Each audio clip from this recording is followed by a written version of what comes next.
Ya, assalamualaikum warahmatullahi wabarakatuh. Balik lagi dengan saya Sukma Wijaya Al-Hikmah di channel untuk kami pada Padepokan Sukma Wijaya Al-Hikmah.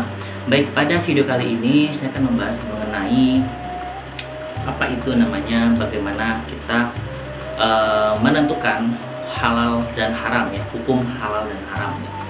Oke, tapi sebelum kita masuk ke dalam materi, alangkah baiknya teman-teman semua untuk membantu saya untuk subscribe, like, and share, dan komen serta hidupkan loncengnya. Jangan lupa dan dukung channel kita terus agar banyak teman-teman lagi di luar sana yang berkebun kata untuk belajar ilmu-ilmu Allah yang rahasia.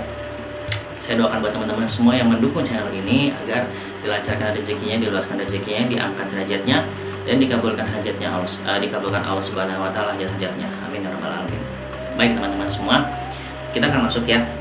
Begini, kenapa saya agak sedikit mau membahas ini sebenarnya, karena sebenarnya kalau misalnya teman-teman ada yang mengikuti Instagram saya atau mungkin ada beberapa murid saya yang sering saya dakwahi lah ibaratnya di grup atau secara personal begitu ya, kita sering ngaji online ya, ngaji di WhatsApp dan sebagainya. Saya pernah menjelaskan hal ini gitu, bagaimana kita menentukan segala sesuatu itu menjadi halal atau haram ya. Sebenarnya menentukan halal dan haram ini sebenarnya memang agak sedikit menjelimet ya, memang kita harus melihat dari beberapa sisi ya. Seperti ada tiga hukum yakni yang bisa menentukan hal tersebut, benda tersebut atau hal tersebut itu menjadi halal atau haram ya. Yang harus diperhatikan adalah hukum zati, hukum kasbi, lalu hukum tasarrufi. Dari tiga hal ini barulah bisa memunculkan hukmihi yang namanya, maksudnya hukmihi adalah hukumnya ya, hukumnya. Nah, pada waktu kita sekarang membahas tentang zati, hukum zati. Contoh, saya akan memberikan contoh agar teman-teman semua lebih mudah untuk memahami ya. Tentang hukum zati. Zati ini adalah contoh seperti yang tertulis dalam Al-Quran ya. Kalau misalnya B2 atau babi itu sudah haram ya, anjing ya. Nah, babi B2 ini kalau misalnya kita makan, ini dagingnya, zatnya sudah haram ya, sudah haram kalau kita makannya, sudah haram. Terus air liur anjing ini zatnya sudah termasuk bendanya, zatnya kalau kita sentuh itu sudah najis, seperti itu ya.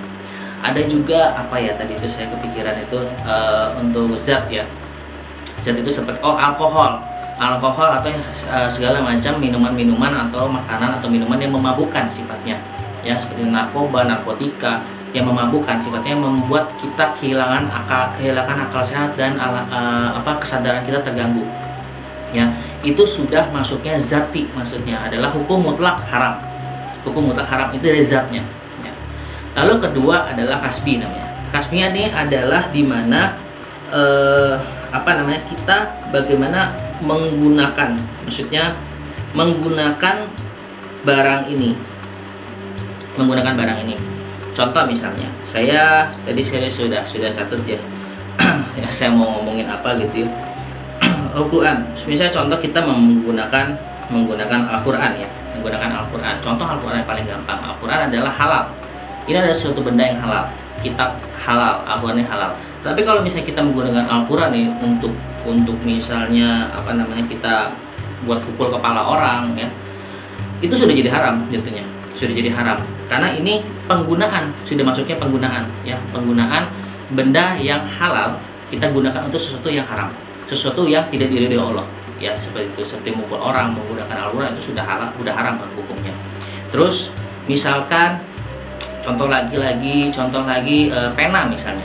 Pena ini halal, tapi kalau pena ini kita buat bunuh orang itu jadi haram ya, itu jadi haram penanya. Oke. Jadi di sini kita pahami adalah penggunaan benda tersebut ya.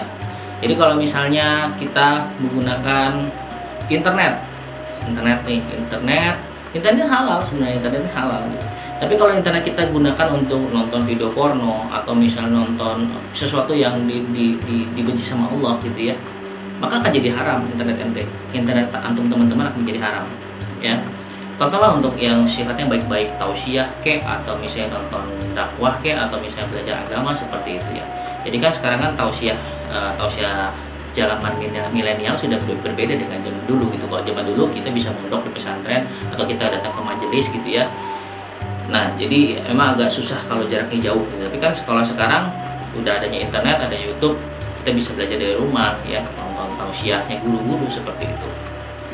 Yang terakhir adalah sifatnya adalah tasarrufi. Tasarrufi ini adalah bagaimana kita mendapatkan benda tersebut. Bagaimana kita mendapatkan benda tersebut. Contoh misalnya, saya membeli Al-Quran dengan uang hasil curian, jelas jadi haram. Jadi haram. Kenapa? Karena Al-Quran yang halal, saya mendapatkan Al-Quran tersebut dari yang haram. Karena Allah hanya menerima yang halal-halal saja, ya, dari yang halal untuk yang halal, begitu.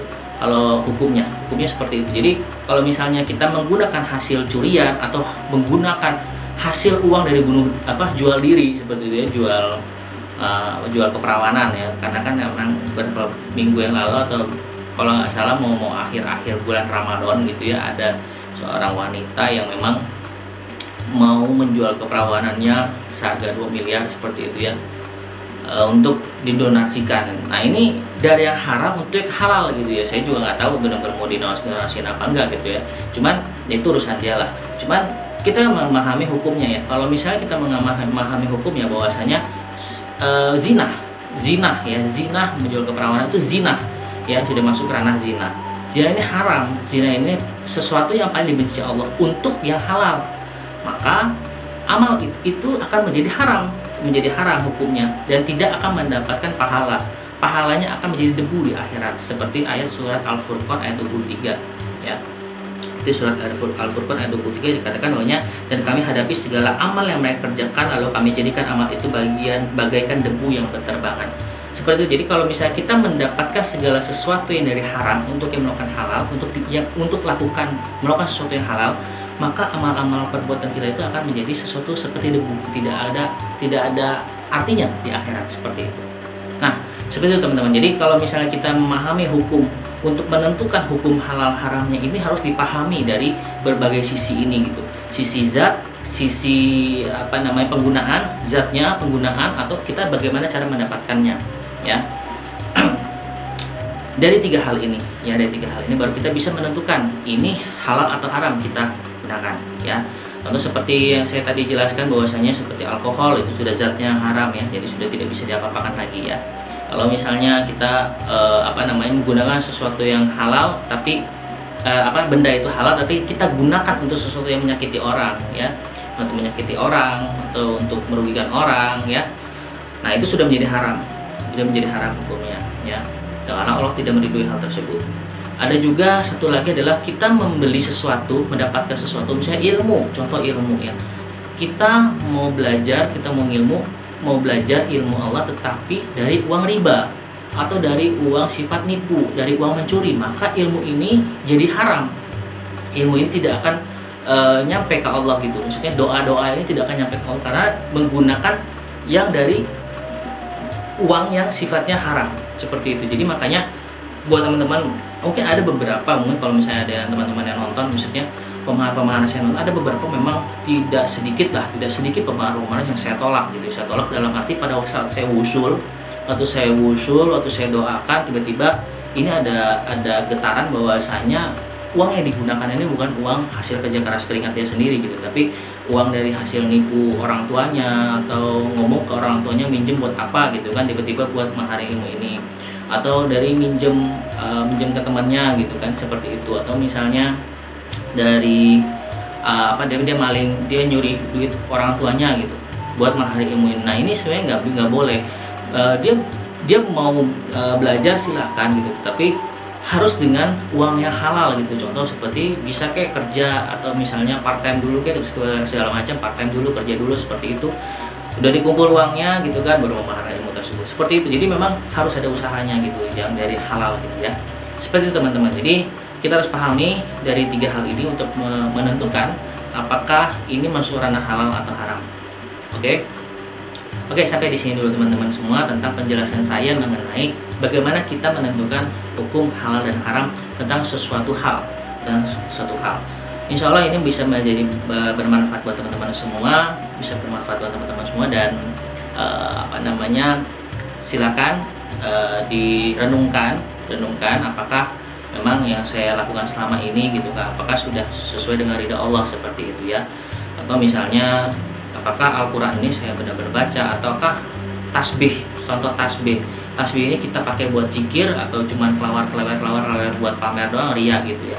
Kalau buat ria gitu, punya tasbih buat ria, atau misalnya buat pamer, atau misalnya kita baca Al-Quran tapi baca Al-Quran cuma sepintas divideokan, habis selesai divideokan dimasukin ke Instagram, post, habis itu kita nggak ngaji lagi gitu, ini sudah masuk ranah ria gitu. Berarti ini sudah masuk sistemnya penggunaan kasbi namanya.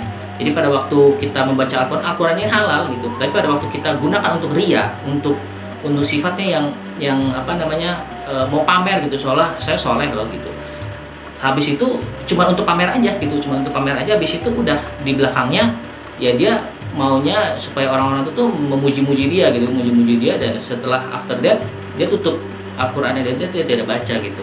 Dan dia hanya baca sepintas segitu aja, mungkin sekitar 30 detik atau 20 detik aja gitu. Nah, ini sudah masuknya haram. Kenapa? Karena dia menggunakan ayat Al-Quran untuk ria, untuk sifatnya yang untuk agar dia dipuji-puji orang, seperti itu. Makanya sebenarnya kalau berdoa ibadah itu ya tutuplah pintu kamarmu, tutuplah jendelamu, maka quality time lah dengan Allah sendirian, seperti itu. Oke, ini kemana-mana jadi ngobrolnya. Oke, buat teman-teman semua, sampai di sini dulu tentang hukum halal haram, bagaimana kita menentukan hukum halal haram ya. Dan jangan lupa untuk subscribe, like, and share video-video kita agar banyak lagi teman-teman di luar sana yang bergabung dengan kita untuk belajar ilmu Allah yang rahasia. Dan thank you semua buat teman-teman semua, jazakumullah khairan buat teman-teman semua pendukung channel ini. Saya Sukma Wijaya Alikma, saya undur diri dulu. Sampai ketemu di video-video selanjutnya. Assalamualaikum warahmatullahi wabarakatuh.